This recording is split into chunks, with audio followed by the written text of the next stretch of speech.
Well, good morning, good afternoon, good evening, as the case may be. A welcome to you all. And as is normally the case, the custom now in Australia, in welcoming you, I would like to acknowledge and pay respect to the First Nations on whose traditional land we meet today. I acknowledge them as the custodians of the earth and of all things that grow and breed in the soil. We thank them for passing their wisdom and heritage to all of us since the Dreamtime. We look forward to the day when Australia will listen carefully to their voices, respect their wisdom, formally recognise the sovereignty they have never ceded, and extend to them the justice so long overdue. Well, we are here to have a conversation about what is a deeply troubled world. We can't cover the whole world, but we will look both at some of the trouble spots and also deeply troubled parts of the world, but also at the same time try and see whether there are any connecting threads that make sense of the landscape internationally, globally, and whether we can see any light at the end of the tunnel, or at least how we might gradually make our way to a position where we can see some light at the end of the tunnel. So, as you all know, we're going to look at what's happening in relation to the war in Ukraine, what's happening in relation to the tragic events in Gaza, the West Bank, and the wider Middle East, and try and put this in the context of dramatic changes occurring in many parts of the world, not least in the United States in the era of Trump. So we want to do all this, and we're doing it with the benefit of an outstanding group of people. Our four guests, three of whom are with us, and Jeffrey Sachs hopefully will be joining us in about 10 minutes or so. Well, let me begin by introducing our first speaker. I'd like to call on Graham, but because well, Ukraine has been such a dominant item in the news so recently. And well, in the case of Graham, who is Professor Emeritus at the University of Sydney, we have someone who is an acknowledged scholar with a worldwide reputation, a long-time student of Soviet and post-Soviet politics, with a particular focus on Russia, has written many books on authoritarian politics, on democratization and the birth and development of the state. He ranges very widely indeed. His latest book, Revolution and Terror, published last year. He's a fellow of the Academy of Social Sciences in Australia, and we greatly look forward to hearing from you, Graham.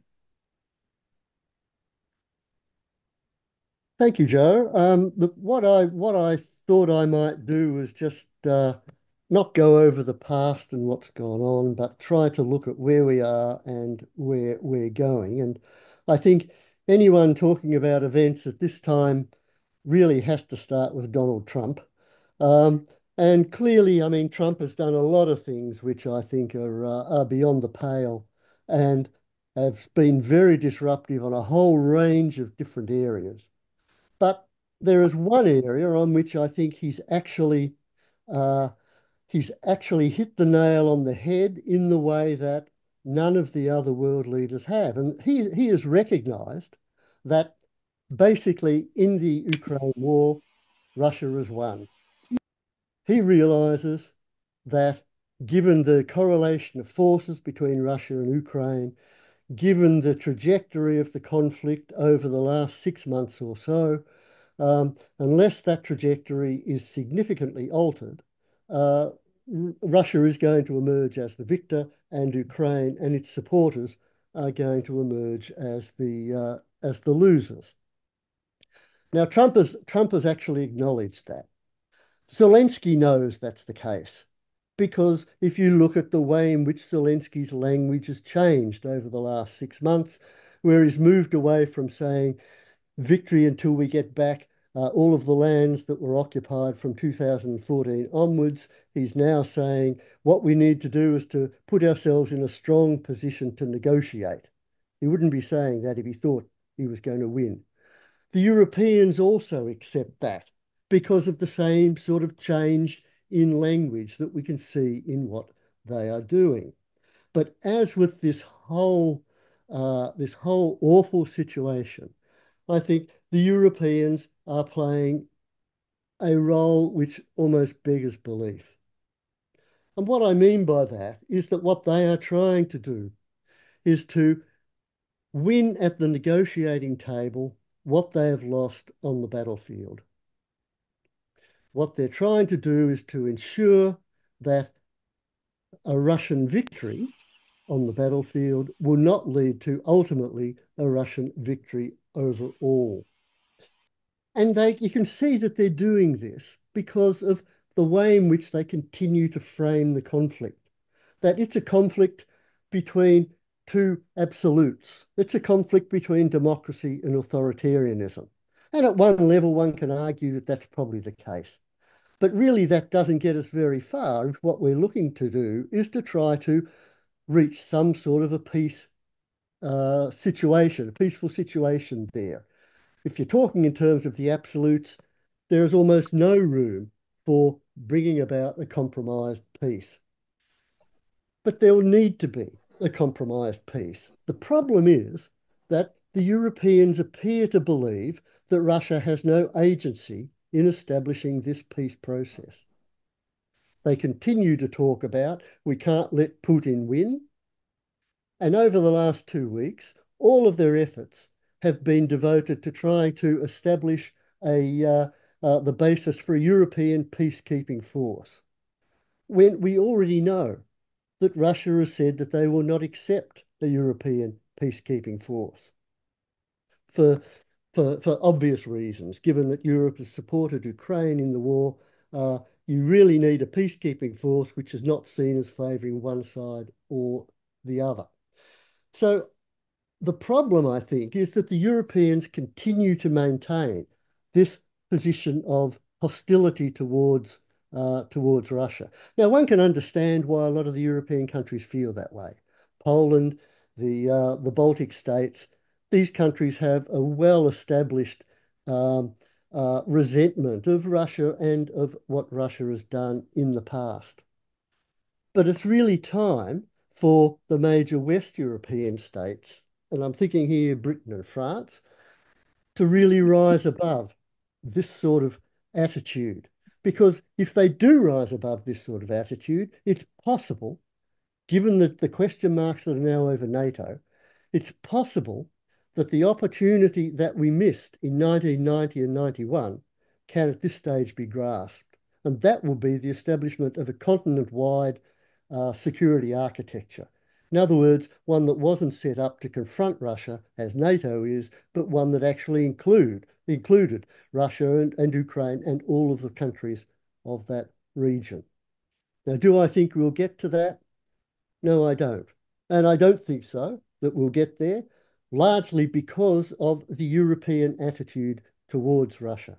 So that what we're going to see, I think, is unfortunately once the peace has been negotiated and the war is halted, we're going to continue to see tension in the region. And just as a sort of final point, where is that tension likely to manifest itself? I think it'll manifest itself in the Baltic area. Not so much because of the Baltic treatment of Russian ethnic minorities, which some argue is a potential flashpoint, and it is a flashpoint, but I think more important is going to be the situation in the Baltic Sea. Because now that Finland has joined NATO, access to St. Petersburg, maritime access to St. Petersburg, is through a relatively narrow strait, both sides of which are controlled by NATO members. And so I wouldn't be surprised to see that being the next pointed issue between Russia and Europe, which is unfortunately, I think, still unwilling to seek to embrace Russia, to draw Russia into a collaborative peace process and a collaborative process which would establish stability and peaceful relations on the continent. Thank you.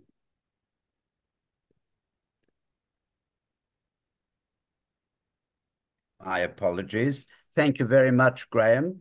You've raised a number of very important and intriguing issues about the future, and we'll have time to have quite a discussion around some of those questions in due course. Well, now let me turn to what has been another area of tragic proportions, and that, of course, is the war that's been going on and the unleashing of unimaginable human suffering on the people of Gaza and to some extent the surrounding parts of the Middle East. With that, let me introduce Francesca Albanese, who is known to a great many people in Australia following her visit a year or so ago. Francesca took up her appointment as Special Rapporteur on the situation of human rights in the occupied Palestinian territories in May 2022. She's an affiliate scholar at the Institute for the Study of International Migration at Georgetown University and a senior advisor on migration and forced displacement for the think tank Arab Renaissance for Democracy and Development. She's widely published on the legal situation in Israel and the state of Palestine, and regularly teaches and lectures on international law and forced displacement. We greatly look forward to hearing from you, Francesca. Thank you very much, and good morning, good evening, depending on where you are. I'm grateful to be part of this discussion, and I particularly salute the fellow Australians. I really had an enlightening time in visiting your country. In 2023. It was 1 month into the genocidal assault that Israel had launched against Gaza, and something that I had understood subliminally, but I really started to comprehend while I was in Australia, and then I continued to unpack as I was traveling through the United States, through Canada, and recently in Scandinavia, where I met the Sami people, and I realized that the struggle for true nation-to-nation recognition and the struggle of indigenous people is common to every settler colonial society. And although Scandinavians are not settler colonial societies, still there has been a repression of their indigenous people. I would like to start by challenging a little bit, and really with grace and friendship, how Joseph introduced what I'm going to talk about. I'm really uncomfortable with the framework of conflict because it distracts from the characteristics of what we are facing, and I will elaborate upon it in a minute. But I'm even more uncomfortable with the focusing on Gaza as separate from the West Bank or is Jerusalem, because this is part and parcel of the fragmentation that has been imposed by Israel over the Palestinian people for decades. We are so used to this divide and impera mentality that we don't even notice it anymore. But the Palestinians, and now more than ever, can be seen as the collective victims of Israel's enterprise. And the attack that the Palestinians are enduring in the West Bank should not be invisibilized, because it's part and parcel of what's happening to the people, to the Palestinians in Gaza. And let me go back to the question of conflict. No one would have ever called the situation of civil strife that existed in apartheid South Africa a conflict. Of course, there is an element of conflictuality because there was an apartheid regime in full swing. South Africa has given the world the term of apartheid, which is nothing less than a term to recognize the institutionalization of discrimination into laws and policies, and the system of domination that, back in South Africa, determined the fate of the Black South Africans at the mercy of the white South African. But it's not different from what happens to the Palestinians under Israeli rule, which is military rule. It's a military dictatorship for 5 million Palestinians living in the little that remains of historical Palestine, the 22% that is the Gaza Strip, the West Bank, and East Jerusalem. And please, please, I really implore you not to further fragment the Palestinian people and keep on seeing them as a territorial unity. And what happens to the people is functional to what's happening to the land. And then also there are Palestinians inside Israel, Palestinians with Israeli citizenship, brutally called Arab Israelis. They are not Arab Israelis, they are Palestinians with Israeli citizenship, and then there are the Palestinian refugees. So the victims of Israel's apartheid regime are many and enjoy different statuses according to where they are. So now back to Joseph's question. There is no other way than seeing and calling what Israel is doing to the Palestinians as genocide. And it's not complex and it's not difficult. And in fact, I think that what we are seeing is not only the most predictable genocide of human history, but the most preventable. Because, all right, okay, Germany, the UK, and other Western countries are making everything in their power to make us think that we are in 1925 and not in 2025. And still, in 2025, we have an international legal framework that should have prevented what has happened to the Palestinians and what has escalated into the violence that they are experiencing today. But let's be honest, before Israel killed over 50,000 people who have been ascertained, including 17,500 children in the Gaza Strip alone in the last 16 months, and nearly 1,000 Palestinians in the West Bank, including nearly 200 children in the last 16 months alone, the life of Palestinians has always been marked by profound injustice and violence, the structural violence of the settler colonial enterprise that Israel has continued to expand over the territory that it had not occupied and conquered in 1947-49, and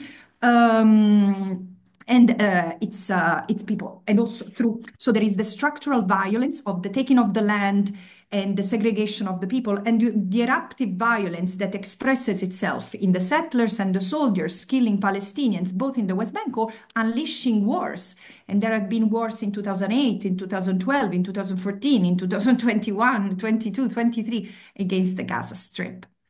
So the reality today is the culmination of a design, a political design to take the land that is inhabited by the Palestinians, where there is international consensus. There is international consensus that the Palestinians have an exclusive right of self-determination in the forms of statehood. This was the historical compromise that the Palestinians made, and which doesn't mean that Jewish people cannot live there. Of course they can, but not as Israeli citizens. Maybe one day they can hold both citizenship. The point is that Israelis can live in the occupied Palestinian territory as Palestinian citizens if there is one state. And renting instead of stealing, for example. And this is not where we are today. Israel has seized the opportunity of October 7 and the violence that has been unleashed against Israelis and Israeli civilians as an excuse to escalate its erasure of the Palestinians, taking the land and forcibly displacing the Palestinians. Hence, this is why I'm saying, and with this I will conclude, this is the most recognizable and stereotypical genocide. This is what Raphael Lemkin had envisaged when he coined the word genocide, because settler colonialism being eliminatory and substitutive of populations, being ethnically cleansing led by its own nature, is of course destined to be genocidal, meaning to erase a group as such. The victims of genocide is very evident here because it's the Palestinians as such targeted for physical and biological destruction. Thank you, Francesca. You spoke exactly as we hoped you would. You're calling speaking truth to power, and you've raised a number of questions, and we will have much more of a discussion with you just shortly once we've heard from our other two speakers. I should mention to everyone who's participating, if you're interested in posing a question to one or other of our guests, please do so using the chat box. But I do have a request. Please have a question mark next to your question. Don't make statements. They will not be taken up because of time constraints, but a short, pithy question that gets to the nub of a particular issue would be most welcome. And Emily, who's helping us, among other things, with the technical aspects of the meeting, will be looking at the questions and then relaying some of those to our speakers in due course. Okay, well, now it's a great pleasure and an honor to have with us Jeffrey Sachs, who's, I think, well known not just to those who are here, but to a great many people all around the world. Jeffrey serves as director of the Center for Sustainable Development at Columbia University, is president of the UN Sustainable Development Solutions Network, co-chair of the Council of Engineers for the Energy Transition, academician of the Pontifical Academy of the Social Sciences at the Vatican, has served as a special advisor to UN Secretaries General, three of them, Kofi Annan, Ban Ki-moon, and now Antonio Guterres, has written extensively, including some New York Times bestsellers, and most recently, The Ages of Globalization and Ethics in Action for Sustainable Development. Well, thank you for joining us and including us in your busy schedule, Jeffrey. We've heard one of our speakers, Graham, deal with some of the troublesome questions surrounding what's happening in relation to the war in Ukraine. And as you've heard, we've been listening to Francesca's very troubled assessment of the situation in Palestine. So over to you. Great. Well, thank you very much, Joseph. I'm very honored to be part of the discussion, very honored to follow Francesca's words with which I subscribe, but 100%, entirely, totally, in every way. I think the key that I would like to emphasize when it comes to the question of Palestine, I could also say a few words, if you'd like, about the question of Ukraine, is that these are utterly solvable problems. These are not unsolvable puzzles. What is needed for Palestine, in my view, practically speaking, is for Palestine to be admitted as the 194th UN member state, on the borders of the 4th of June, 1967, and get on with it. In other words, Israel's occupation of the captured territories in 1967 is illegal. It needs to end. There is only one vote remaining, one country's vote remaining that blocks the establishment of the state of Palestine as a UN member state on the legal, internationally recognized borders, and that is the United States. Israel, in my view, has no veto on this. This is not a matter of Palestine-Israel negotiations. We've had a peace process for decades. Israel is dead set against a Palestinian state, but it's not Israel's right to block a Palestinian state. This is a matter of international law, and the United States is the only blockage of the Palestinian state. On April 18th, 2024, the question of Palestine's membership in the UN was taken up at the UN Security Council. This followed a 13-year process in which Palestine had applied for membership, and the United States had effectively blocked it back in 2011, telling the Palestinians, don't worry, be patient, take UN observer status now. Well, you'll become a state soon enough. The United States is an utterly duplicitous country that has been in the hands of the Israeli lobby for decades.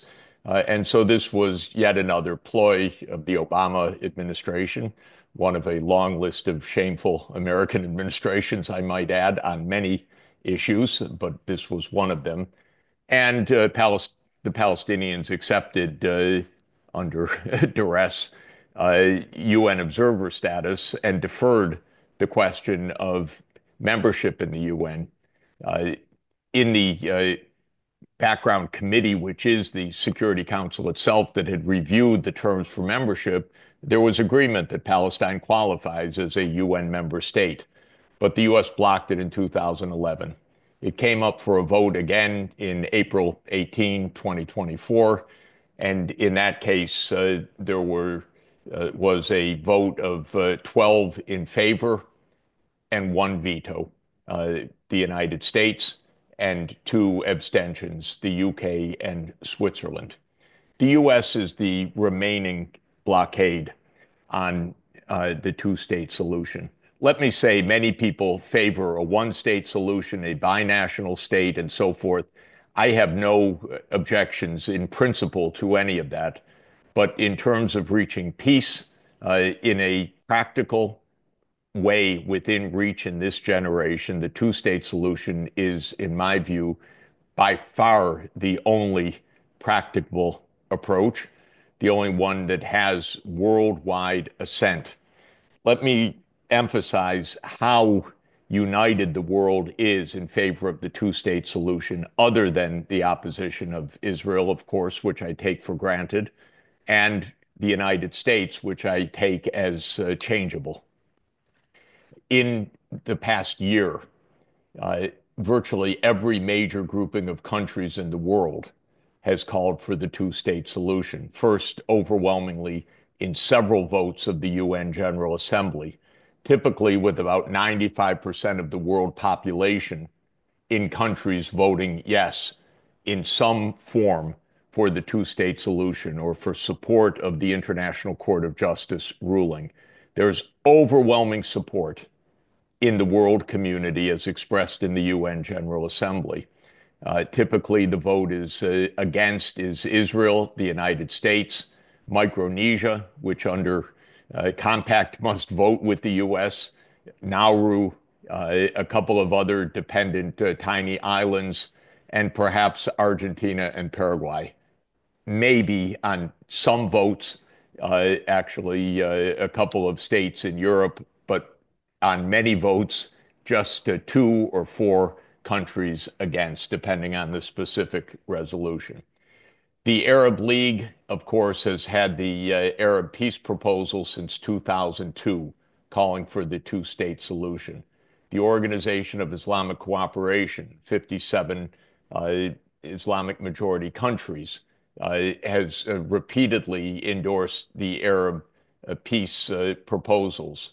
The BRICS nations, which today constitute about 46% of the world population, have endorsed the two-state solution. The G20 has endorsed the two-state solution. There is unanimity, basically, in the world, other than Israel and the United States, which has steadfastly rejected world opinion and its own mumblings, because even the US says that they favor the two-state solution, but they always vote against it. What is happening? Well, we know very clearly that Bibi Netanyahu, who I think is absolutely a criminal leader and the most violent leader on the planet, and the one appropriately under indictment at the International Criminal Court, has in his entire career based all of his politics on opposing a Palestinian state. And this is at the core of the Likud party platform, the party that he represents. Things have gotten worse, far worse, since the 1970s when Likud first came to power. Netanyahu's view, everybody should understand, is there will be one state, that is the state of Israel, from the river to the sea, so-called, from the Jordan River to the Mediterranean. Part of the coalition says that's because of security. Another part of the coalition says that's because of the book of Joshua. God gave us the land. In fact, in the book of Joshua, the Hebrews or Israelites are instructed to commit serial genocides to take the land from the indigenous populations. It's quite a shocking book of the Bible, by the way. But in any event, this coalition is against a state of Palestine. That's the core of the politics. Netanyahu recognized already in 1996 in a document called Clean Break, written with American neocons Richard Pearl, Doug Feith, and others, that this would lead to even violent opposition across the Middle East. And the doctrine of Netanyahu is, if any government supports the Palestinian cause, for example, supporting Hamas or Hezbollah, we should overthrow that government. So in addition to opposing the Palestinian state, the Netanyahu doctrine is repeated war in the Middle East. And the wars have occurred on his schedule. Now, the wars are fought by the United States to a very large extent, because it's the U.S. that arms and funds these wars. And that's been true for Lebanon, Iraq, Syria, which was an Obama-backed CIA operation to overthrow Bashar al-Assad, Libya, Somalia, Sudan, and Netanyahu has dreamed of a U.S. war against Iran for 30 years now, and he still wants it to this very moment. So the Israel plan is continued war in the Middle East in order to keep continued dominance from the river to the sea. International law and all of global opinion, other than Israel and the Israel lobby in the United States, is for the two-state solution. I believe, though it may seem against the odds, that we're actually not far from a flip of the United States. These wars are a disaster, first for the Palestinians, second for the Middle East, but also for the whole world, including the United States. This is not in American foreign policy interest. It is not the support of the American people that bring this about. In fact, the pro-Palestinian position has to be crushed in the United States now. They just arrested one of our students at Columbia University yesterday with a threat to deport the student because there were pro-Palestinian protests at Columbia. In other words, in order to enforce the Israel lobby position in the United States, we require more and more repression in the United States as well. The American people do not support Netanyahu's war always, Israel only position. So my view is, with the entire world opinion on one side, other than, as I've explained, that we could actually see one vote change, which is the U.S. veto. And that, I think, is what we should be absolutely clarifying and working towards, that American foreign policy should be for the United States and the world, not for Netanyahu's extremist, violent, criminal government, which I think are the only adjectives that are appropriate under these circumstances. A notable event occurred last week. Donald Trump, of course, has proposed that the Gaza will belong to some resort club and be turned into the Riviera.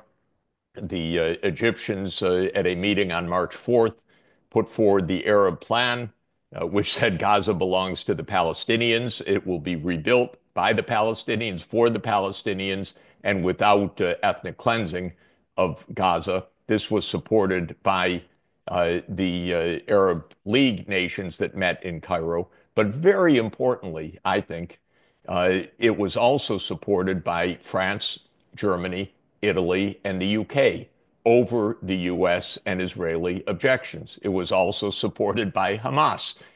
So this is another case demonstrating the entire world opinion is on one side against Israeli extremists and the Israel lobby in the United States. We're close, very close to a proper result. It requires the change of one vote, and I don't think that that's impossible. So those are the brief remarks that I wanted to share. Thank you. Thank you very much, Jeffrey. There are many issues again that you've raised, like the other two speakers, but we'll have the opportunity to look at them in a little bit more depth in a few moments. I know you have commitments which may restrict the time you have to be with us, but you can still stay for a little while. A few more minutes, yeah. Yeah. I can for a few more minutes. Okay, because we need to hear from our fourth guest, Hillel Schenker, who is known to many as a voice for peace, and it is something that he has been involved with over a long period of time. So let me introduce Hillel, who is the Israeli co-editor of the Palestine-Israel Journal, based in East Jerusalem. It's the only joint Israeli-Palestinian publication. He was previously editor of New Outlook, the Tel Aviv-based Middle East monthly, in the spirit of Martin Buber's philosophy of dialogue, and was involved in the founding of Peace Now. He's written for many media outlets, including The Nation, Los Angeles Times, LA Weekly, Tikkun, and many others. And also in the in the Israel Hebrew language press, and as well as print and electronic outlets. He served for many years as spokesperson for the Israeli branch of International Physicians for the Prevention of Nuclear War. Hillel, the floor is yours.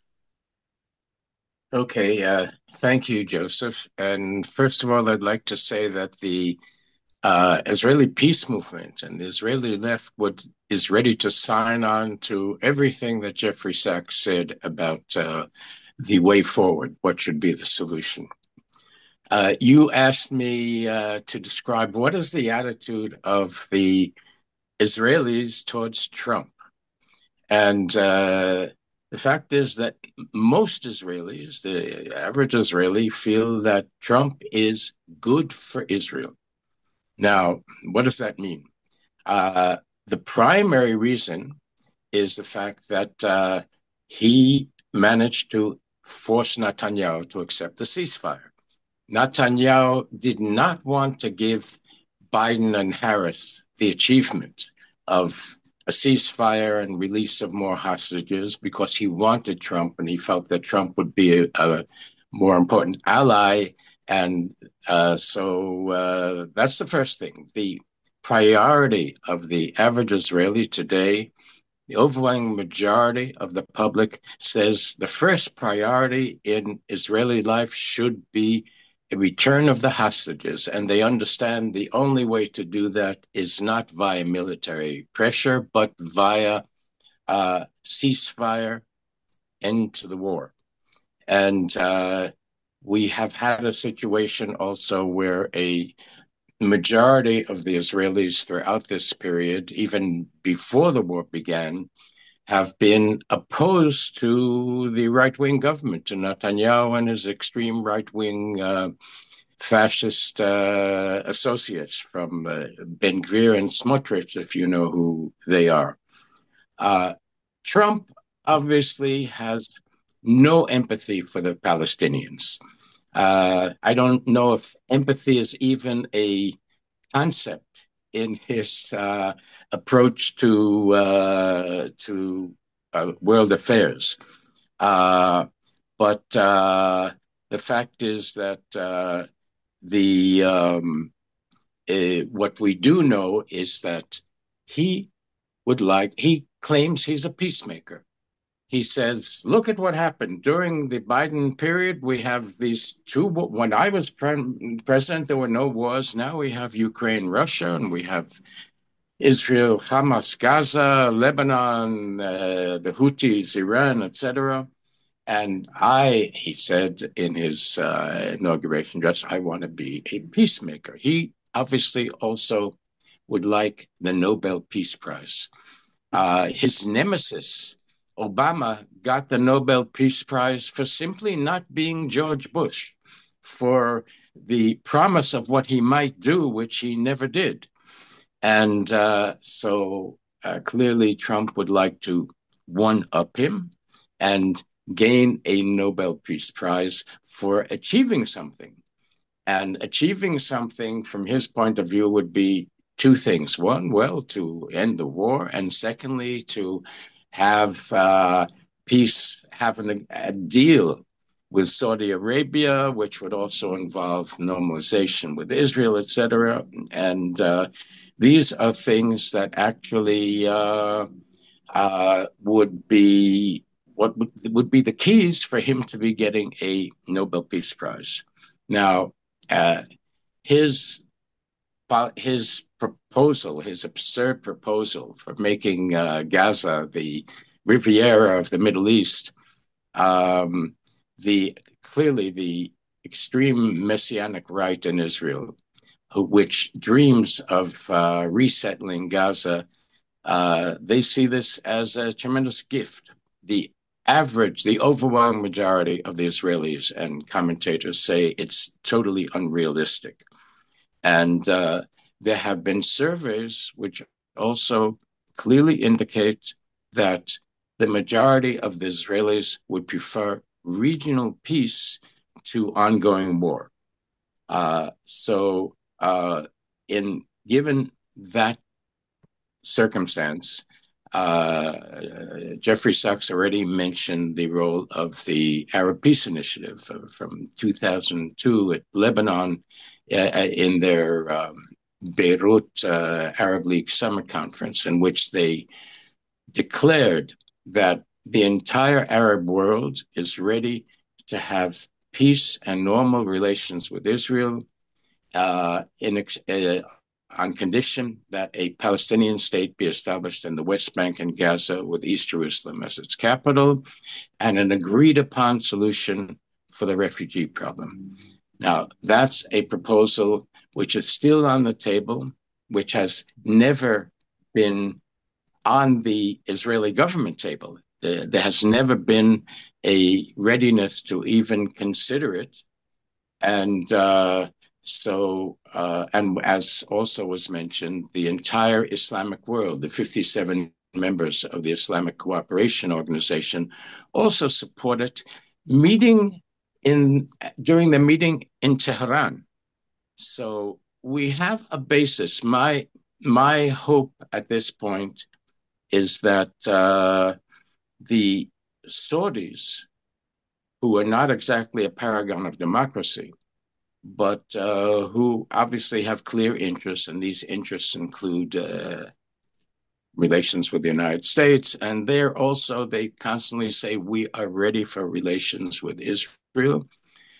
But since the war, they have clearly said that is dependent on the achievement of a Palestinian state alongside the state of Israel.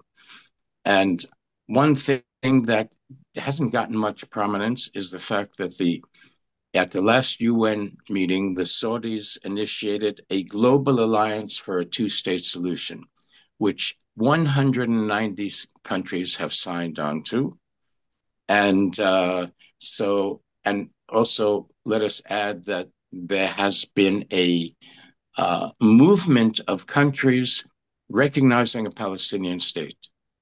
We in the Peace Movement feel that it's extremely important that the three Western European countries, Ireland, Norway, and Spain, joined afterwards by Slovenia, all announced that they are recognizing a Palestinian state.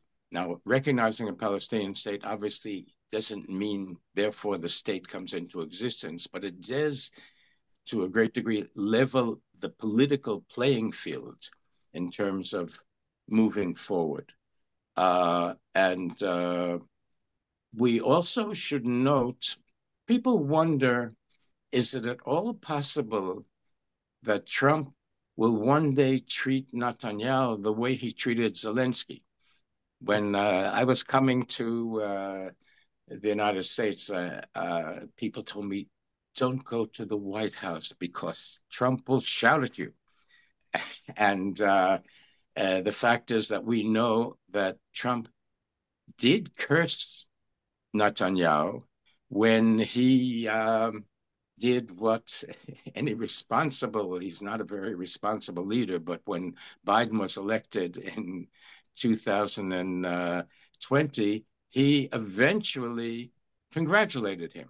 And of course, Trump thought this was a tremendous betrayal, and we understand he apparently said, fuck Netanyahu, or whatever. Is it ever possible that he might act that way again towards Netanyahu? We don't know, but there's a big uproar right now in Israel because one of Trump's many envoys to the Middle East, he has a whole series, there's not just one envoy.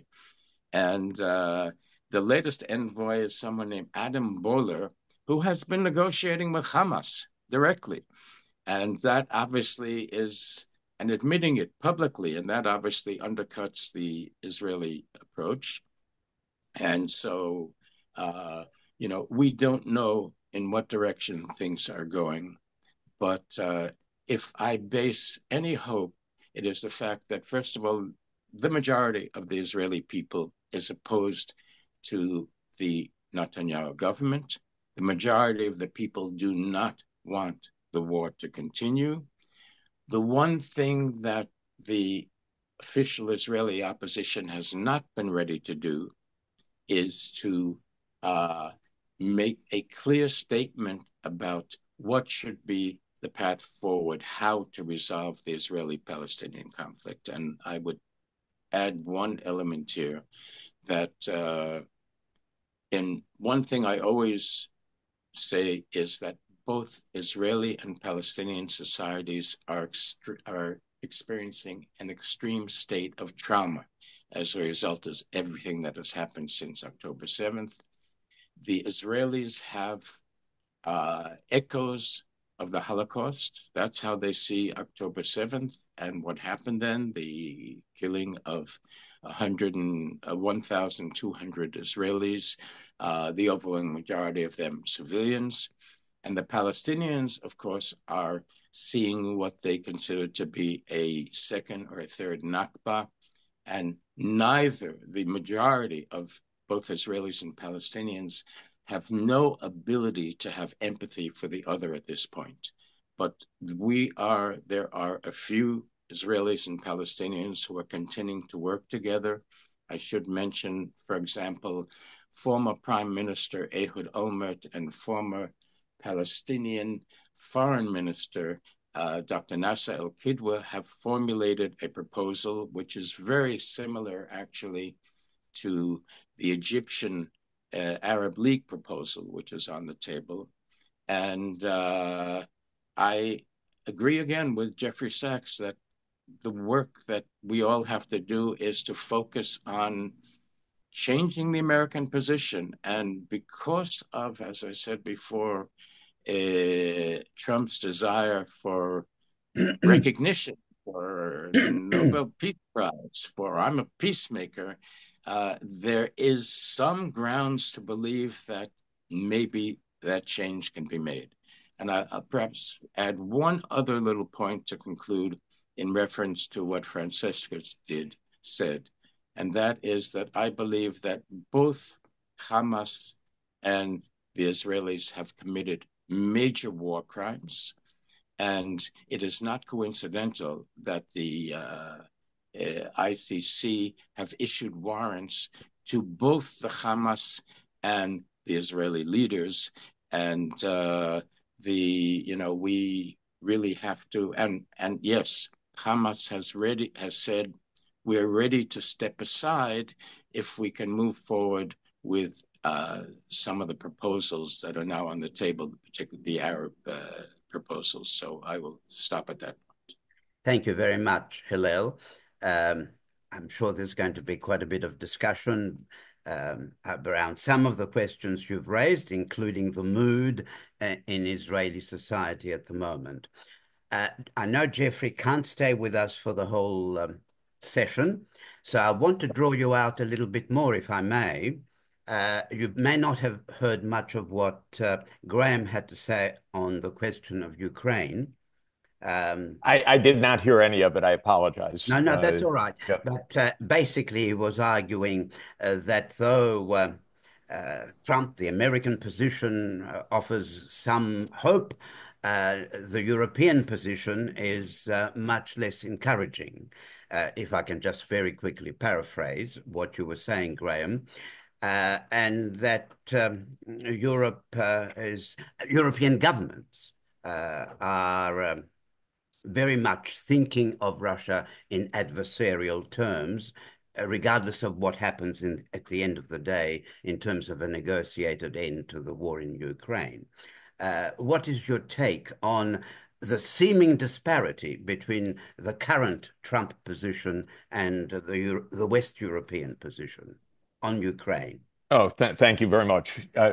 Just briefly, the war in Ukraine is not, as it has been presented in US and Australian and other Western media, just as the same with the situation in Israel and Palestine.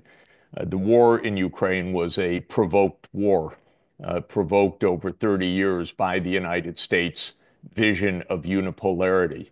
The plan, very simply put, was to expand NATO to Ukraine, to Georgia, to surround Russia in the Black Sea region with NATO, meaning Ukraine, Romania, Bulgaria, Turkey, and Georgia, and to expand NATO, in fact, into Central Asia. The idea was the US won the Cold War, Russia lost the Cold War, and the United States would be the unipolar power. This is a vision of extraordinary arrogance and delusion, and it's been our 30 years of neocon delusion. Trump inherited this in the second term. He maintained it in his first term, by the way, but in the second term, he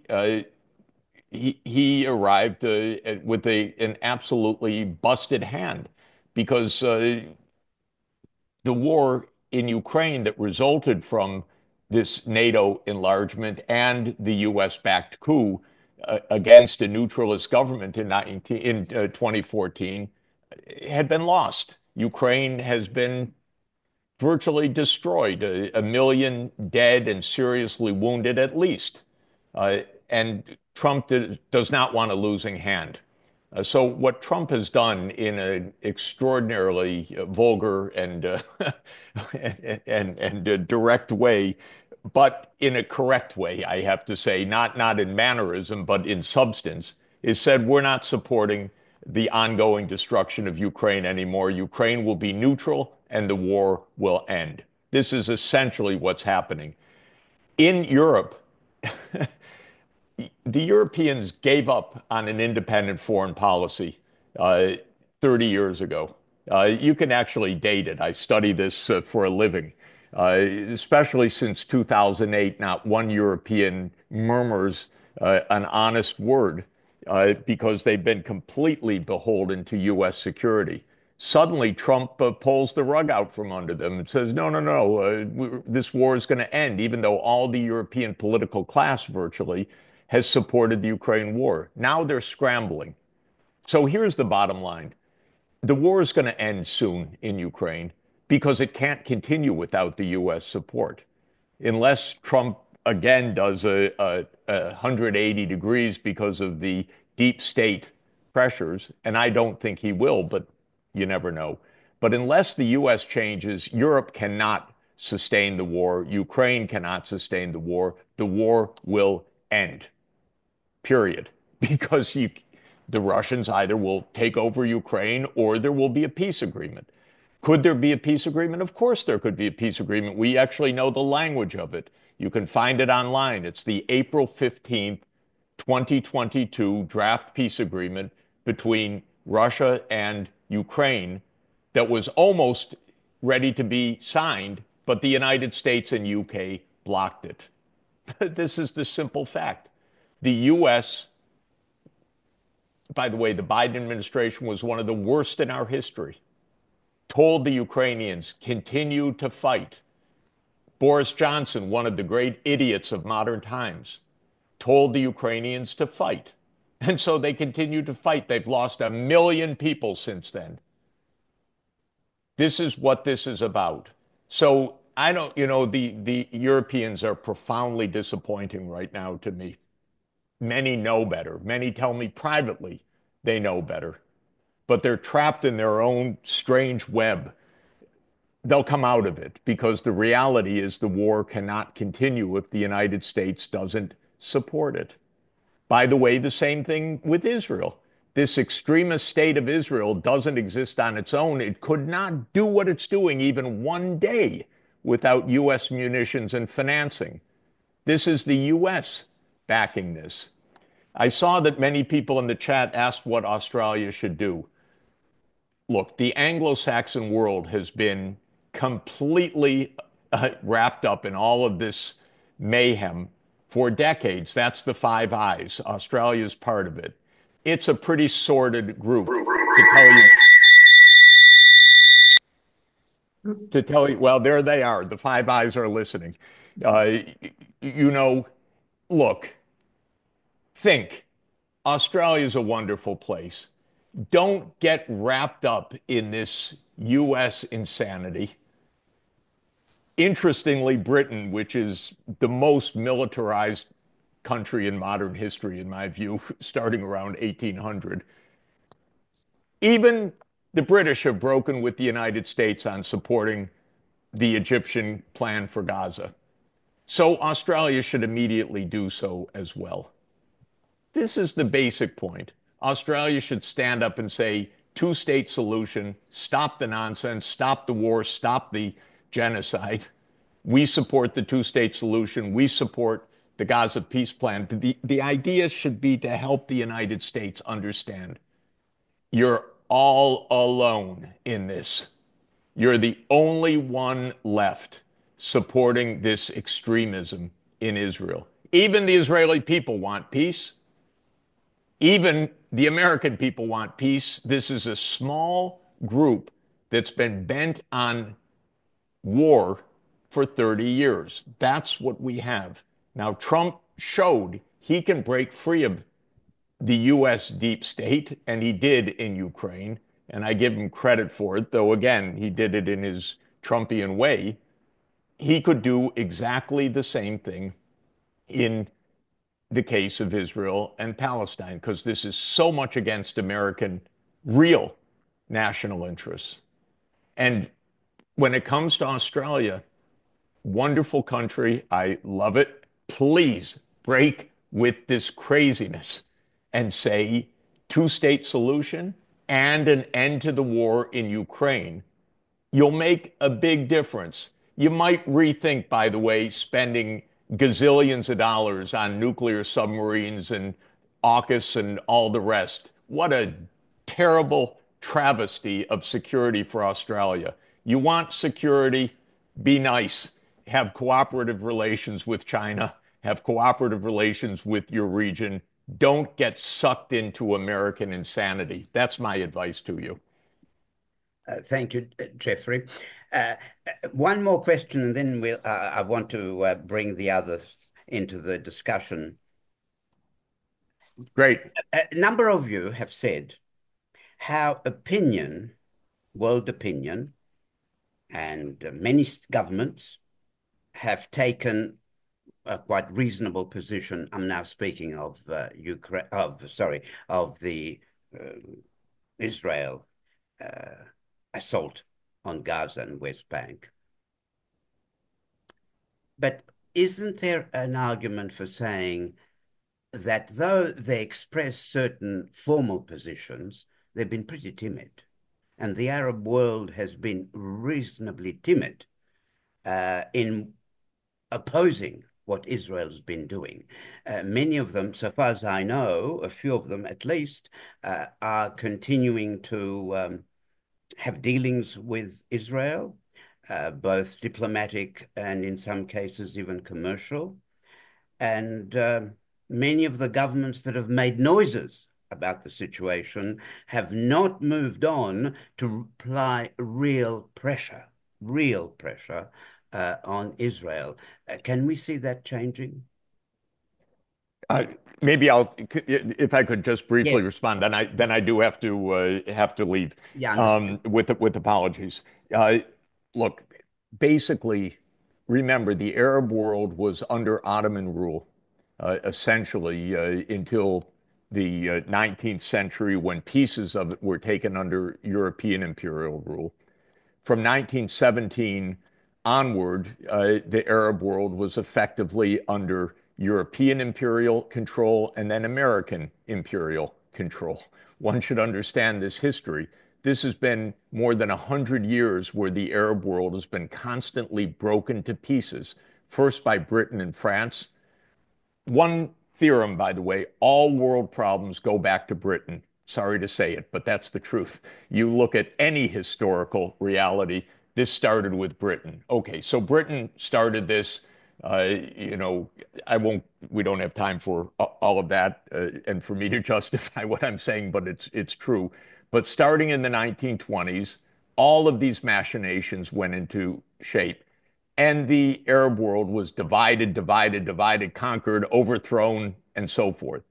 After World War II, the United States became, quote, the protector of the Arab world, established its military bases all over the Gulf region. It was partly oil. Then later, the United States helped to stoke the Sunni Shia divide, because divide and conquer is the method of empire. The United States put Iraq to attack Iran. The United States overthrew the Iranian democracy in 1953, installed a police state. When the police state fell, the United States armed Iraq to attack Iran. Okay, the point is the Arab countries have always been suborned by the European imperial powers. And until today, this has been the game. And the whole question is, can the Arab world unite and stand up for the Arab world at this point? And I'm hoping so much that after 100 years, the time is right. The United States idea, Trump's idea, leaving office in 2021, on January 20th, 2021, his idea was, we'll get the Saudis to normalize with Israel, and then the issue of the Palestinian state will be gone forever. That was the tactic. But what happened, we know. And to all of their credit, despite the American military bases, despite the history, despite the military security issues, the Saudis have said absolutely clearly, there cannot be a normalization of relations with Israel except with the state of Palestine. If they hold to that, there will be a state of Palestine. There will be a state of Palestine if they hold to it. Part of the Israeli lobby idea is, oh, they don't really mean it. We can pull them apart. Let's give them nuclear technology. Let's give them a defense deal. Let's give them F-35s. Whatever it is, the U.S. Israel lobby idea is we can forever end the call for a state of Palestine by bringing the Saudis on board. And they're wrong, I think. History has moved beyond that. The Arab League is speaking with the united voice. But believe me, there are officials in the U.S. every day trying to break that apart, as they have done for 100 years. My view is it's time for the Arab world to stand up for its unity, Now, stand up for its voice, and that, I think, is close to reality, actually. Well, thank you for your contribution, Jeffrey. We greatly appreciate it. I know you need to leave us, but Yeah. thank you for making Thanks to all of you. So happy to be with you. Thank you. Thank you. Well, now the three of you, many issues raised. Please engage in discussion, raise whatever issues or responses to what you've heard others say. Who would like to make some comments? All of you, Yeah. all right? Okay. Well, you can take it in turn. Francesca, you have a go, and then we'll call on Hillel and Graham. Yes, thank you very much. I'm really enjoying this, and I wish this kind of conversations happen more often, because sometimes I have the feeling that we all talk, into a echo chamber. For me, it was very instructive to listen to Hillel, and I agree with a lot of what he said. But there is one comment which for me is important, and I would like this to be taken as graciously as possible, because I'm really concerned about the Hillel. This was not what transpired from your intervention, but it resonates widely with the part of the world I come from, Europe, in general, Western societies, and this is not just among the bureaucrats who tend to know more, even if they do not act according to international law, of the reality on the ground than ordinary citizens, and still do not act consequently. It's the both sidism. There is this attitude of approaching the Palestinians slash Hamas, as the Palestinians were all Hamas, and the Israelis. Unlike the Palestinians, who have had one national elections in their entire collective life, and it was 20 years ago. The Israelis vote regularly. And it's not, while I wouldn't necessarily blame the Palestinians for what Hamas has done on October 7, Hamas and others, because again, Hamas doesn't represent the Palestinians. What Israel is doing and has been doing for decades is to be attributed clearly to the Israelis as a whole for two reasons. First of all, because there has been general elections, regular elections, and never the question of Palestine, the unlawful occupation, the apartheid infrastructure, or the other abuses and violence that were committed against the Palestinians has been a domestic issue.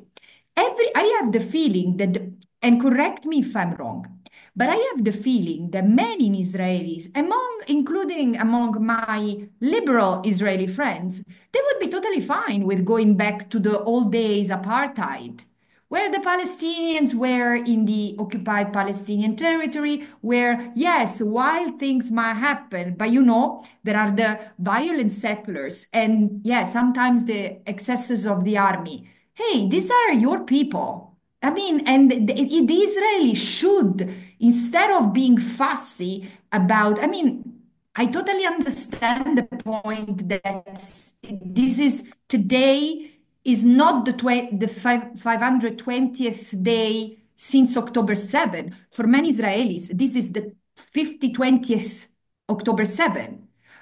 But can't you imagine I mean, I'm asking not you, but the Israeli public at large. Can't you imagine that this feeling is something that the Palestinians have internalized because for 75 years, the only things they have experienced as a people, as a collective, is dispossession, depredation, and forced displacement because of Israel and its policies. So, again, I'm not saying that there are no responsibilities on Hamas or there are no responsibilities for the Palestinian people. Of course, Palestinians have committed acts of violence against Israelis, but the responsibilities are not the same. So just to warn against the risk of both sidism. And I would like to say something on the Arab states. We shall not, and again, my scholarship is about Palestinian forced displacement. In the book I wrote in 2020, I said, while 750,000 Palestinians were displaced from Israel in 47, from modern day Israel in 47-49, and 350 Palestinians were displaced by Israel from the occupied Palestinian territory in 1967. Over 700,000 Palestinians have been displaced from the Arab region because the Palestinians have had a complex relationship with Arab countries. Rather, Arab rulers have always historically had a complex relationship with the Palestinians for political reasons more than because of who they are as individuals. So what's happening today shouldn't surprise us. The actions and inactions of certain Arab countries is function of two realities. A, the lack of true sovereignty, the lack of true independence of Arab countries, who now more than ever resent imperialist domination in the region. Because 20 years ago, the Arab world was a completely different reality. But the war in Iraq, the war in Syria, the war in Libya has weakened the region as a whole and has also strengthened. We shall not forget how the collapse of the hope of the Arab Springs has left this sense of confusion and betrayal among the Arab people in the street. They don't trust each other anymore. I mean, there is a very weird phenomenon. But also, this is function, so it's function of imperialism and also lack of inner strength. So my call is to the Arab people to be as principled as many people in the West. I always say, look at how many Jewish people are being harassed and are arrested and detained because of saying not in my name of what is happening to the Palestinians. Same thing should happen in the Arab region. I still want to see the Arab people standing in solidarity beyond the rhetorics with the Palestinian. Hillel, you have some comments, I'm sure. Yes, I do. First of all, to respond to what Francesca said about the Israeli approach to the Palestinian question, it is true that we just had 5 successive elections in which the Israeli-Palestinian question was simply not on the agenda. But before that, we had 3 prime ministers, Rabin, Barak, and Olmert, all of whom did place it very much on the agenda. Rabin, as we know, was assassinated by a right-wing and extreme right-wing Israeli because he had placed it on the agenda. In terms of Barak, I consider the failure of Camp David 2000 to be the shared responsibility of the Israeli, the Palestinian, and the American side. That definitely Bill Clinton, as the host, did not do what Jimmy Carter did in the Israeli-Egyptian process, in which he micromanaged and ensured, even when it was about to fail and disperse, ensured that it would move ahead. Olmert had 36 meetings with President Abbas, and they had come the closest to reaching to an agreement.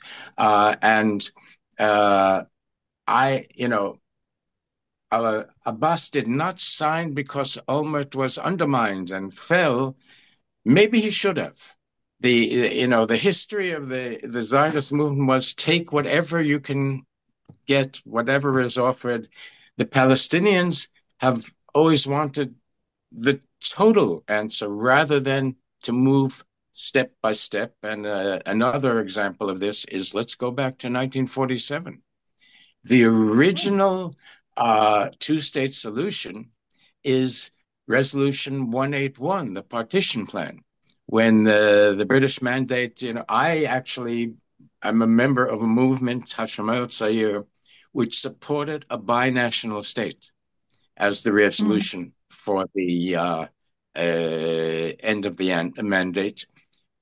Only 10% of the Jewish Israelis supported it. Virtually none of the Palestinian and Arab states supported it. And so therefore the default option was partition plan. Now, again, the Israeli side accepted the partition. The Palestinian Arab side did not. There are a lot of very understandable psychological reasons why they didn't accept it. They were 2/3 of the population, and why were they only getting 45% of the land? But if they had accepted it, there would not have been a Nakba. So we can go look at that, and we can add Sharon as well. Now, I want a few comments about the Arab states. I think that yes, the Arab states, to ask them to take a principled stand, I'm afraid that's asking more than they seem to be capable of doing. But they have interests. And the two primary interests are, first of all, they want to have good relations with the strongest superpower, the United States, as a counterpoint to Iran. And the second interest is they totally object to Trump's plan of evacuating, relocating, whatever you want to call it, all of the Palestinians in Gaza into Egypt and Jordan, which would totally destabilize those two countries. And he even said Saudi Arabia, and he said Syria. In their own self-interest, they don't want that, which is why they're coming forward with alternative proposals, which I believe are very realistic, and which hopefully the entire international community, this is the sort of thing that Australia should get involved with. And I saw a question in the chat about an Australian government grant to Rosanna, an Israeli NGO which works to help Palestinians. And one thing I'd like to put, people may not be aware of, that, well, first of all, as we all know, Trump is undermining the entire American support system for international humanitarian aid, closing down USAID, et cetera, and even the bipartisan Republican-Democratic joint Nita Lowey Middle East peace grant, $50 million for every 5 years. He's suspending it in the middle of the support that a lot of Israeli-Palestinian joint organizations have been basing their activity on. And when you add that to the fact that one of the other primary supporters of civil society activity in Israel and Palestine is Germany, and that has been suspended because the government fell and they're putting together a new government, and so there will be no grants until June. And then finally, what the Israeli government is doing. Netanyahu is looking at what Trump and Musk are doing in terms of eliminating the gatekeepers and eliminating the civil servants. And they're saying, oh, look, if they can do that, maybe we can get away with that as well. And they now are trying to put forward a bill which will require an 80% tax on all foreign government support for civil society.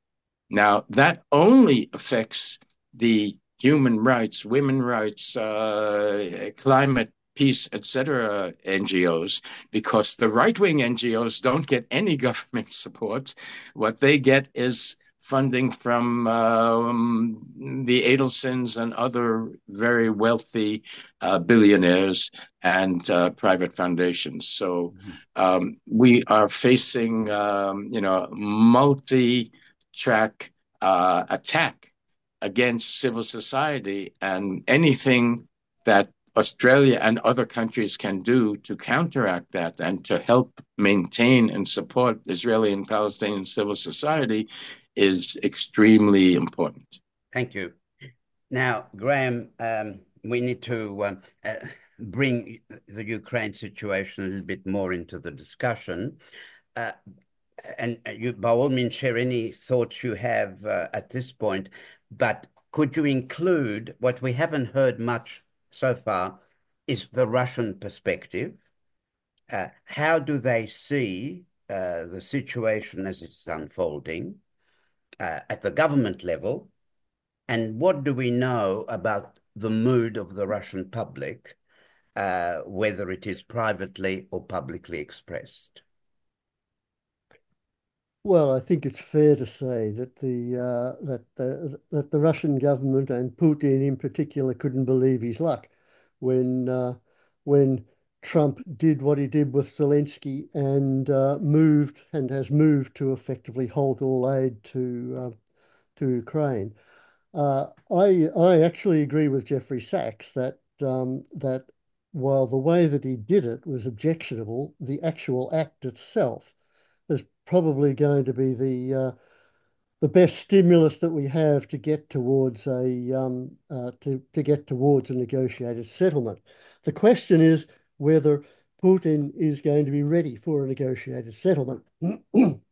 Now, Trump has said that he's willing to put sanctions on Russia in terms of banking and a couple of other things, and that will, he thinks, push the Russians to negotiate. Well, none of the sanctions that have been applied so far have had any effect on Russian policy.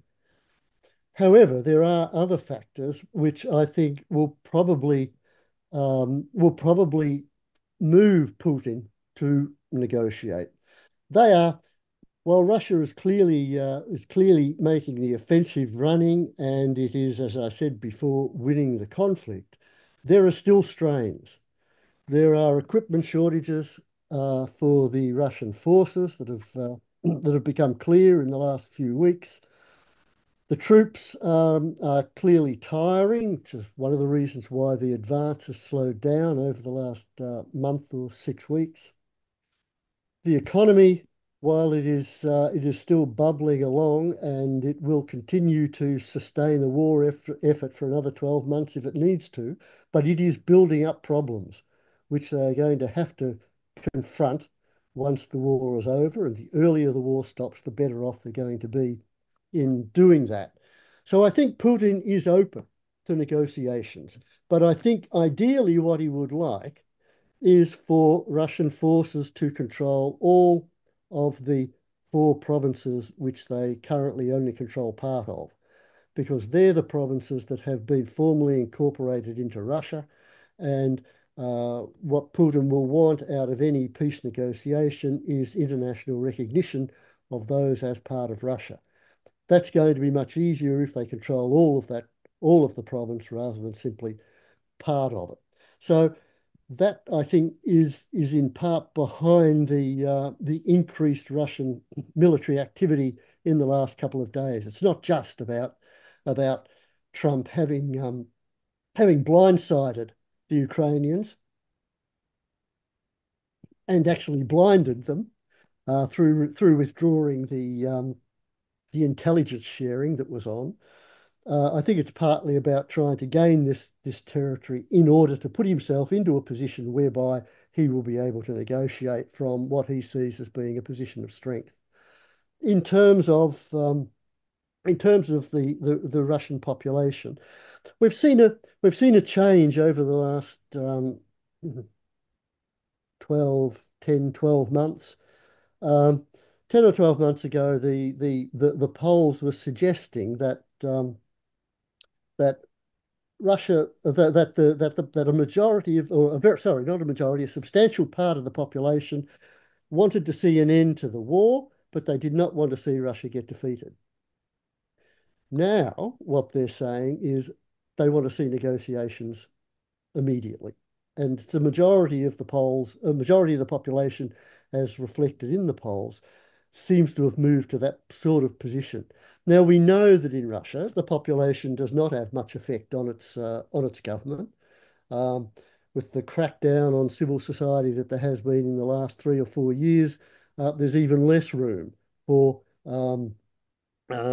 civil society to have an impact on government. But by the same token, Putin is aware of the fact that the continued rule of his regime depends upon the continued, at least, lack of opposition on the part of significant sections of the population. And so ideally, I think he would like to move towards a negotiated settlement if he believes that that negotiated settlement which will give him what he wants. And basically what he wants is Ukrainian neutrality, in other words, no joining of NATO, and the 5 provinces, that is the Crimea, which they already occupy completely, and the other 4 provinces to be recognised as part of Russia. And you would also like to see limits on the level of Ukrainian rearmament. That may be something that's up for negotiation in the discussions, but I think that's what his aim is, and he believes that that Trump, as he is at the moment, is acting consistently with that. But Russia's experience of dealing with the Americans over the last 30 years, let alone in the Cold War, means that they don't count their chickens before they're hatched, and they don't put enormous amount of faith in the Americans doing what they say they're going to do. Graham, I want to pursue one. Okay, Ukraine, it's not going to go on forever. We don't know whether it's weeks or months or whatever. There will be some kind of agreement reached. That's the scenario that you've been painting and that many others are thinking is the likely outcome. But what intrigues me is, are Russians, Putin, his entourage, Russian intellectuals,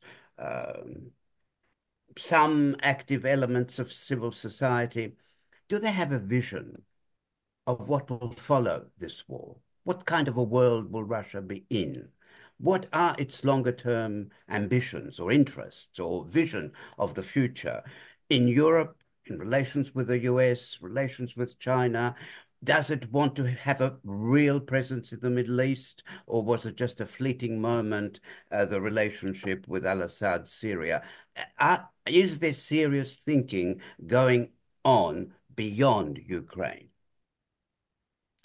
There is serious thinking going on beyond Ukraine, but it is qualified by the recognition that there is unlikely to be very much change in Russian domestic circumstances and in Russia's world outlook until there's a change in leadership. Because people think that Putin is now set in a certain sort of mindset, and that mindset is one which involves increasing domestic control and increasing prickliness abroad. Nevertheless, there are groups that are in civil society, that are in the institutes, who are thinking about what could happen in the future, but they're not willing and not able to actually articulate those in a widespread fashion within Russia itself. There is, I think, a general sense that Russia as a country is a great power and deserves to be treated as a great power. That it has not been treated in that way over the last 30 years, and that this has created a sense of resentment within Russia.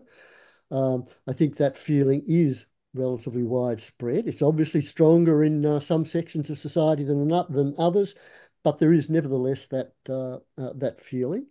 I think there is also a view that is widespread but relatively unarticulated, and that is that the invasion of Ukraine ultimately will be seen to have been a mistake, and it'll be a mistake because it has worsened relationships with the West, whereas a large proportion of the population want to see improved relations with the West. Um, it'll be seen as a mistake because it has alienated a country which formerly was seen as being closely aligned with Russia and is sharing all of the sort of ethnic and cultural and historical commonalities, so that they saw one another as essentially. Putin says that they were one and the same people. Um, Not many people in Russia believe that, but they do accept that there is this close relationship between the two countries, and many people are worried that what this war has done has been to poison that relationship. Mhm. And it's pretty clear that in the short term, I think that is actually the case, that it has Mhm. poisoned that relationship. The question is whether it can be rebuilt in any sort of way at all. But once again, I suspect that can really only happen once Putin goes. Because to put it crudely, once Putin goes, he'll bear the responsibility for what happened in Ukraine, as far as the people who follow him uh, think. And therefore, if there's to be a renewed friendly, close relationship with Ukraine, it probably needs to follow Putin's demise as president. Which won't be tomorrow or the next day. It won't be tomorrow or the next day, but look at it. I mean, he's already about 5 or 6 years older than the average lifespan of the average Russian. So it's not as though he's a spring chicken. Um, but yes, you're right. It's not going to be tomorrow. Okay, now we should try and take a few questions, not too long, because we've been going for quite a while. But Emily, are there some questions that uh, we can ask our guests to respond to? Yes, the Sorry, first, sorry, Joe. Joseph. Sorry to interrupt, but Yes. unfortunately, I will have to go because Okay. I'm already 3 minutes late for my next Understand. We commitment. understand. Well, thank you so much for being with us. It's been a great pleasure, and the Yeah. passion has come through loud and clear. Yeah. And also, I would like to acknowledge the passion that comes out loud and clear from this audience because I've read all the wonderful comments in public and directly directed to me. And I thank each and every one of you. And of course, well, Jeremy has left, but Graham and Hillel, it was a pleasure to meet with you. Let's stay in touch. And thank you so very much, Joseph. All the best. Yeah, Bye. all the best. Bye bye. Over to you, Emily. I was just going to say she popped in the chat. She had to dash off. I'm going to put there's two questions that have been positioned for all panelists, and I'll put those in the chat for you to review now if you prefer. But something that has been repeated is how can Australians ensure that our government upholds its international legal obligations? And more broadly, given the past 16 months of global actions, how could we assess the United Nations legitimacy in terms of its effectiveness, authority, and principles? Okay, that's an issue we haven't discussed very much at all. Uh, in the light of what's been happening in Ukraine, but also in the Middle East, would you say that the standing of the United Nations has taken a dip? In other words, it does not seem able to have a presence when it comes to the large, difficult, complex military conflicts which involve great powers. And there's not much, perhaps, that can get it out of this quasi-paralysis. We've been talking about possible ways out of both situations, conflicts, but we seem to think of US, some cases Europe, and some of the regional powers. The UN does not appear to feature very much. What do you think? Hillel and then Graham, what do you think Yeah. about international, About you. etc.? Well, particularly the UN, because international, I think the EU has a role, the Arab League has a role, perhaps the BRICS countries, but the UN. Now, I was in November at a conference at Sacramento State University, which dealt with, it was a scholarly conference about the question of genocide. And it focused primarily not on Israel-Palestine, but on Rwanda and Armenia, and on the just as you opened talking about the first natives. I don't remember exactly what the term you use in Australia. In the United States, that conference was welcomed by an Indian elder who welcomed them to the land, and someone in a discussion. There was a panel with the UN. There is a UN representative dealing with the question of genocide. I don't remember exactly what her role is and what her name is. And somebody made a comment about the fact that hasn't the UN failed in doing what it was set up to do in terms of resolving conflicts, preventing conflicts, etc. And her response was, it has not done very well, and yet can you imagine a world without the UN? And I would add here that one of the most important functions that the UN continues to provide is it's a forum where everyone can meet. Even if they're not officially talking to each other, it's a forum where people can meet. It should be doing much more. There should be obviously a reform of the Security Council, and there are many other elements, but the UN still has a very important role to play. Mm-hmm. Graham, any thoughts on that? Yeah, I would agree with that. I mean, I think the UN is deeply flawed in the way in which it's organized, especially in terms of the veto. But you do need an international forum where issues can be raised and they can be talked about, and the positions that the Secretary General takes on issues are crucially important. I mean, Guterres has been important, I think, in in the Middle East in terms of raising issues and pushing issues forward. And if the UN wasn't there, there would be nobody who could do that.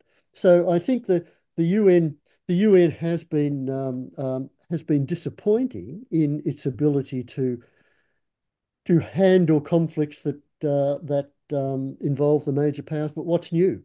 That's always been the case. That's been there ever since the start. But Hillel's right. It would be a much poorer world if the UN was not there. But for example, on Ukraine, why could the UN not at least through the office of the UN Secretary General put on the table a few more ideas as to which way the peace process might unfold? What stops it from doing at that level? I don't know. I mean, Mm. it seems to me that it's the perfect place to be doing that sort of thing. But because it's I mean, because it's organized around nation states, and the people who are there, the representatives who are there, take a nation state perspective. What you're really asking is that the bureaucrats in the UN are able to step outside that and Mm. take up these sorts of initiatives that you're talking about. Now, I don't know whether they do that. Mm. They Um, don't. well, if they do, they're certainly not coming. They're certainly not coming forward. Mm. And I don't know whether that's a problem with the structure of the institution or whether it's a cultural problem. Mhm. Whether they see their role being there as just implementing the decisions that are taken and preparing the meetings, or Mm. whether they're meant to be thinking about future directions.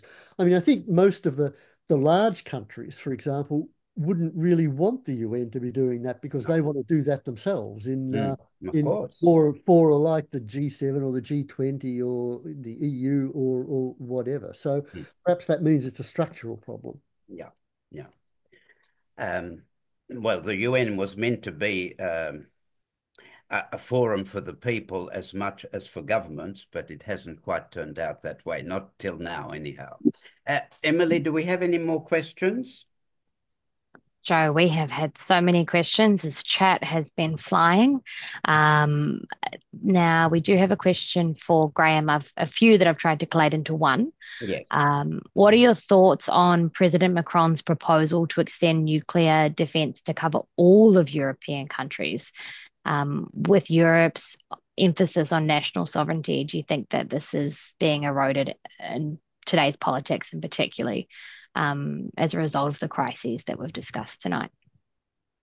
Yeah, thank you. I mean, I think I think Macron's proposal about the nuclear umbrella is simply a reaction in panic almost, to try to put something in place because he's now uncertain about whether the NATO umbrella will continue to operate over Europe.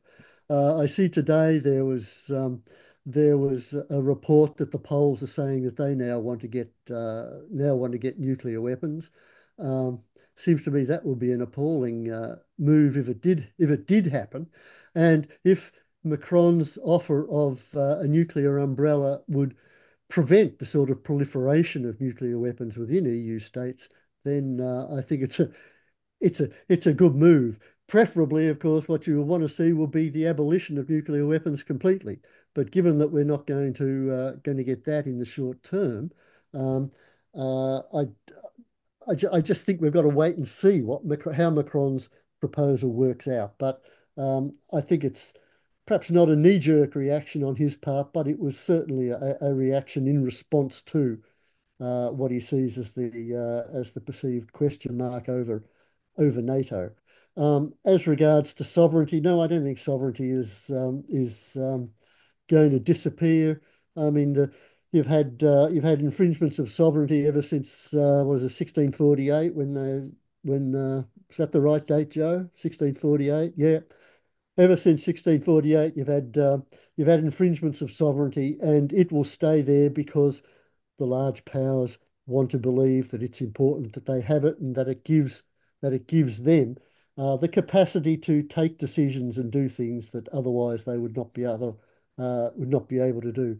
So I think the breaches of sovereignty which occurred with the invasion of Ukraine. I think it's sort of the same sort of hiccup, if you like, that occurred with the invasion of Libya and the bombing of Libya. And the change of the Gaddafi regime. So these things are always going to happen, but enough states believe that sovereignty is important to ensure that sovereignty remains as a major principle going around. Okay, Emily, is there more question? One more question or one composite question, and we'll have to uh, uh, call it a day for today, anyhow. But over to you, Emily. Halal was very gracious in that he actually answered the questions that were posed to him as he was speaking. I think he must have been reading the chat. So all that I had for him, he's already addressed directly. So perhaps another theme that's come up through the chat, and either of you could choose to address it, surrounds misinformation and disinformation and how this continues to shape public perceptions of global conflicts. There was a mention to you, Graham, specifically about how misinformation has contributed to this Russophobia over the past few decades, and also surrounding the conflict, but just in general that we're experiencing globally. So, just any comments on misinformation or disinformation?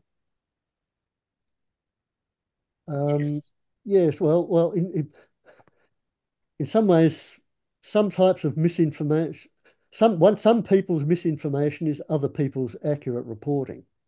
So the question that you referred to there, I think, said that a lot of people still believe Russia is a socialist country, and is this the reason for Russophobia?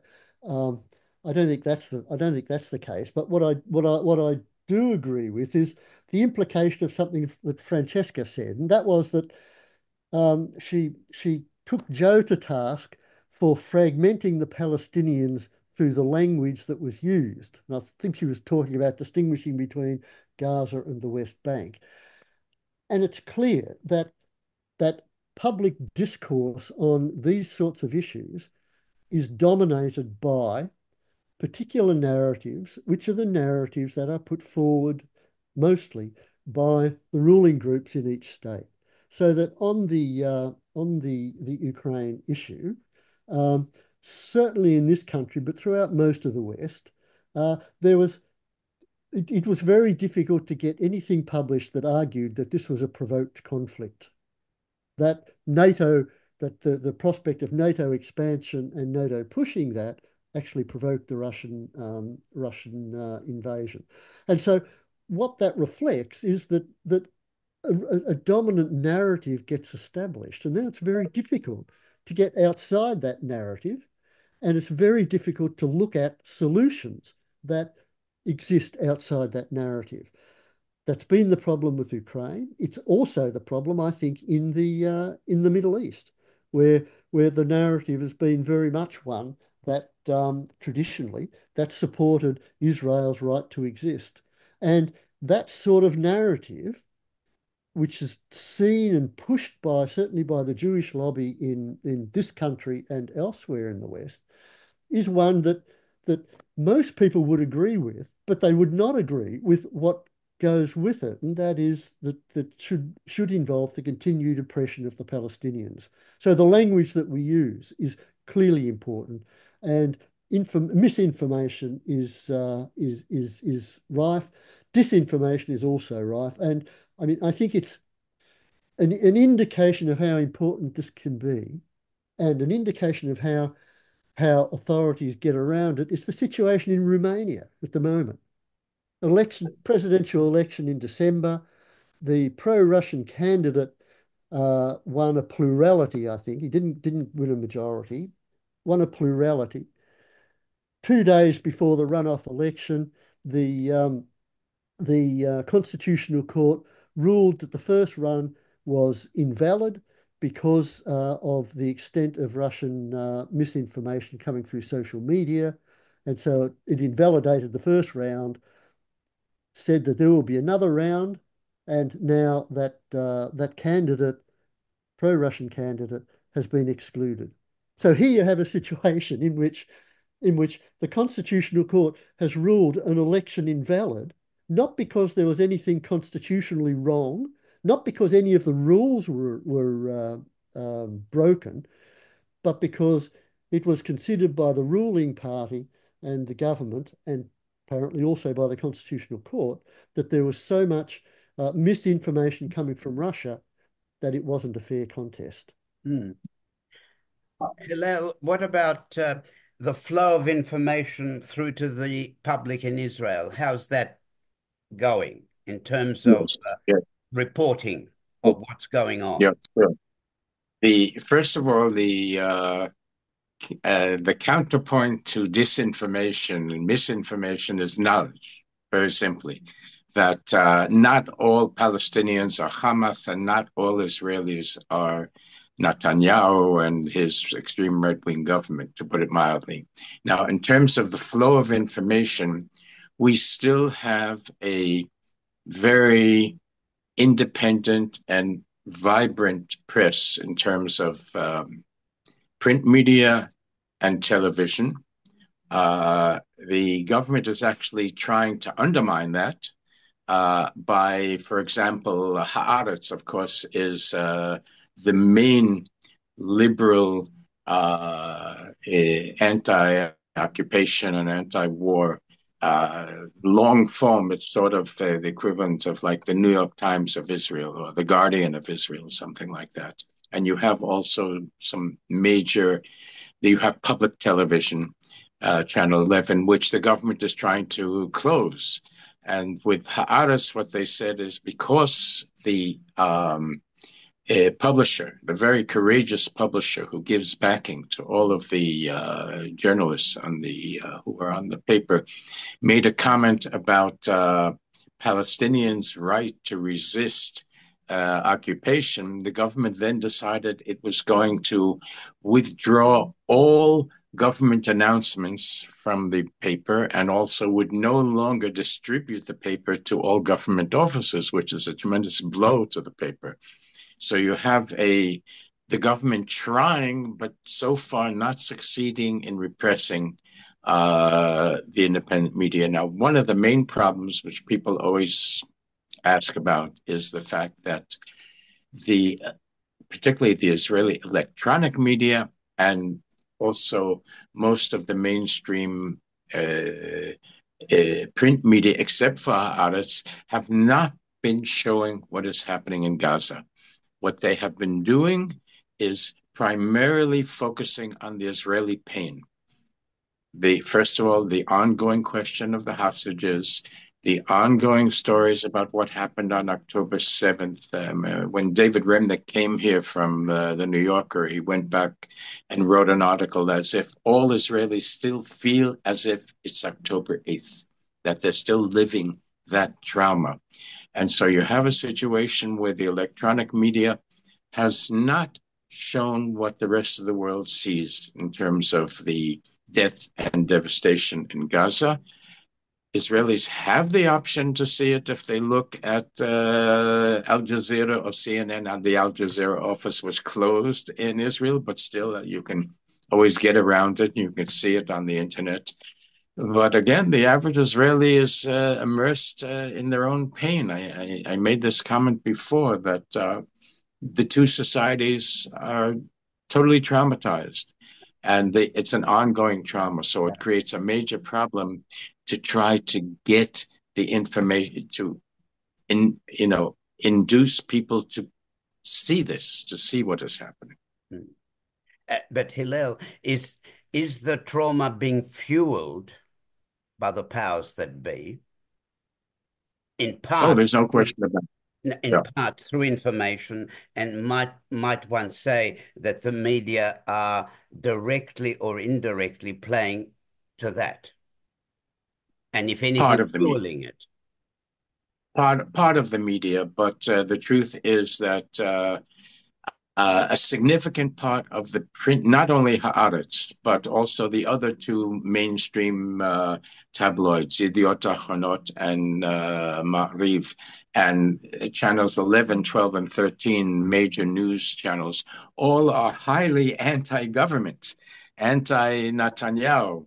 And, because of the sense that he doesn't care at all about the hostages. That's really the focus. The focus is on what is supposed to be the major contract between a government, a country, and its people, which is concern for every individual. And there is a sense that the government is not doing that. And there is a across the board criticism of the way the government is acting, except for their channels. They have channel 14, which is originally was supposed to be a heritage channel, and they've managed to finagle themselves to become also something that has news, and they're like the Fox of Israel.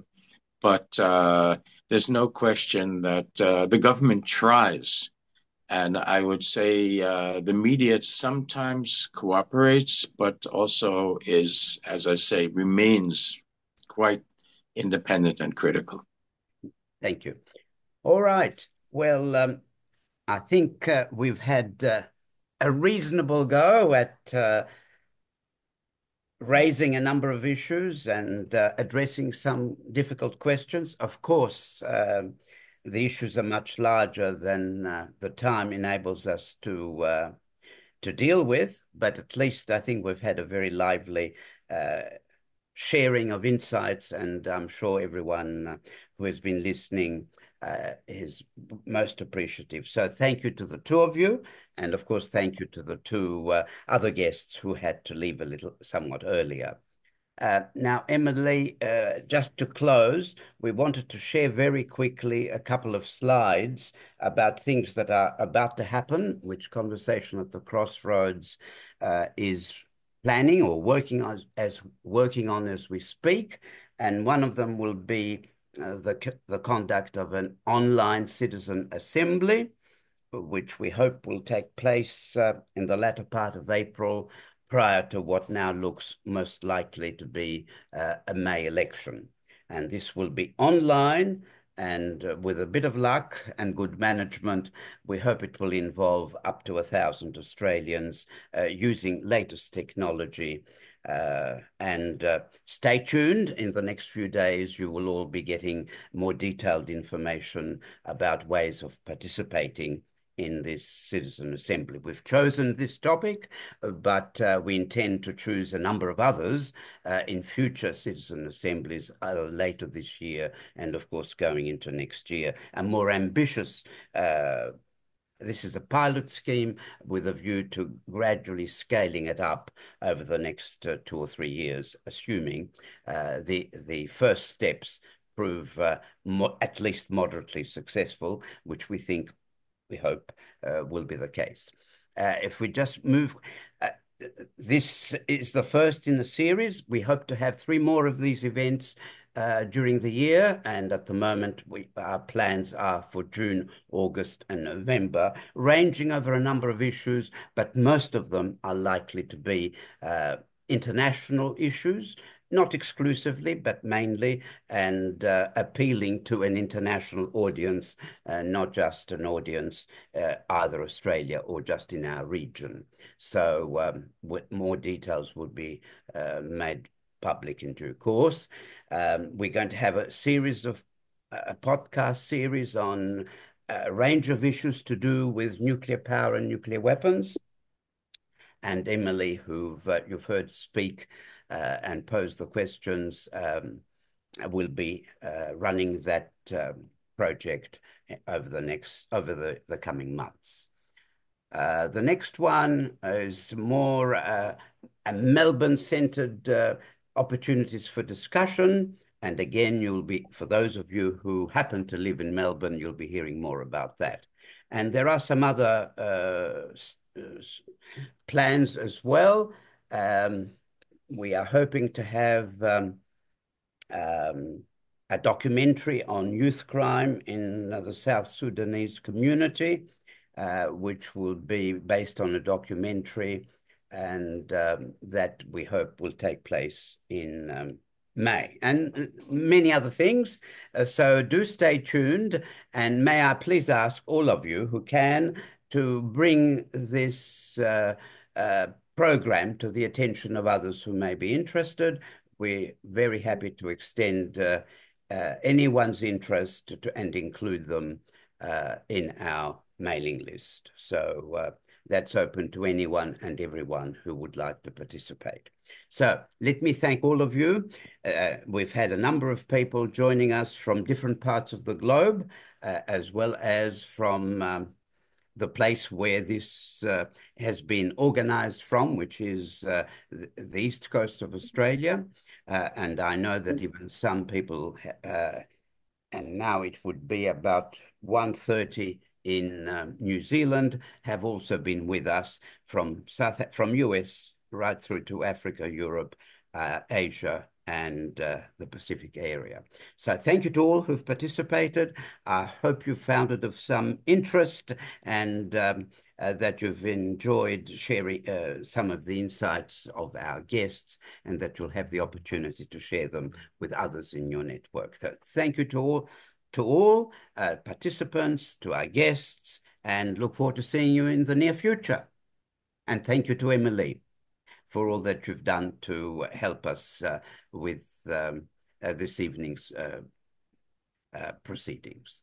Thank you, and wish you a very good day wherever you happen to be.